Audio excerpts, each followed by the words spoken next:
KPSC ಮಾಜಿ ಅಧ್ಯಕ್ಷ ಶಿವಶಂಕರಪ್ಪ ಪುತ್ರಿ ಸುಮಾಗೆ ನೋಟಿಸ್ ಜಾರಿಯಾಗಿದೆ. ವಿಚಾರಣೆಗೆ ಹಾಜರಾಗುವಂತೆ ವಿಧಾನಸೌಧ ಪೊಲೀಸರಿಂದ ನೋಟಿಸ್ ಜಾರಿಯಾಗಿರುವುದು.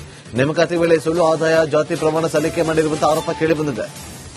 ಕೈಗಾರಿಕಾ ವಿಸ್ತರಣಾಧಿಕಾರಿ ಹುದ್ದೆಗೆ ಅರ್ಜಿ ಸಲ್ಲಿಸಿದ್ದ ಸುಮಾ ದಾಖಲೆ ಪರಿಶೀಲನೆ ಮಾಡಿದ ವೇಳೆ ಸುಳ್ಳು ಆದಾಯ ಪ್ರಮಾಣ ಪತ್ರ ಬೆಳಕಿಗೆ ಬಂದಿರುವುದು. 3B ಮೀಸಲಾತಿ ಪ್ರಮಾಣ ಪತ್ರದಲ್ಲಿ ವಾರ್ಷಿಕ 40,000 ಆದಾಯ ನಮೂದು ಮಾಡಲಾಗಿದೆ. ಈ ಬಗ್ಗೆ ದೂರು ನೀಡಿದ್ದ ಕೆಪಿಎಸ್ಸಿ ಸಹಾಯಕ ಕಾರ್ಯದರ್ಶಿ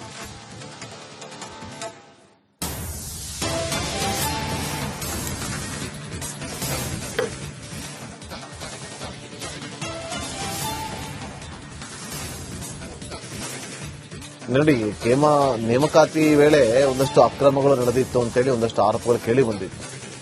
ಈಗ ಕೆಲವು ದಾಖಲೆ ಪರಿಶೀಲನೆ ಮಾಡಿದಾಗ ಸುಳ್ಳು ಆದಾಯ ಪ್ರಮಾಣ ಪತ್ರ ಸಲ್ಲಿಕೆ ಆಗಿರುವುದು ಗೊತ್ತಾಗ್ತಾ ಇದೆ. 3B ಮೀಸಲಾತಿ ಪ್ರಮಾಣ ಪತ್ರದಲ್ಲಿ ವಾರ್ಷಿಕ 40,000 ಅಂತೇಳಿ ನಮೂದು ಮಾಡಲಾಗಿದೆ. ಹಾಗಾಗಿ ದೂರನ್ನ ಕೊಟ್ಟಿದ್ದಂತಹ ಸಹಾಯಕ ಕಾರ್ಯದರ್ಶಿ, ಹಾಗಾಗಿ ಮಾಜಿ ಅಧ್ಯಕ್ಷ ಶಿವಶಂಕರಪ್ಪ ಅವರ ಪುತ್ರಿ ಸುಮಾಗೆ ವಿಧಾನಸೌಧ ಪೊಲೀಸರು ನೋಟಿಸ್ ಅನ್ನ ಜಾರಿ ಮಾಡಿದ್ದಾರೆ.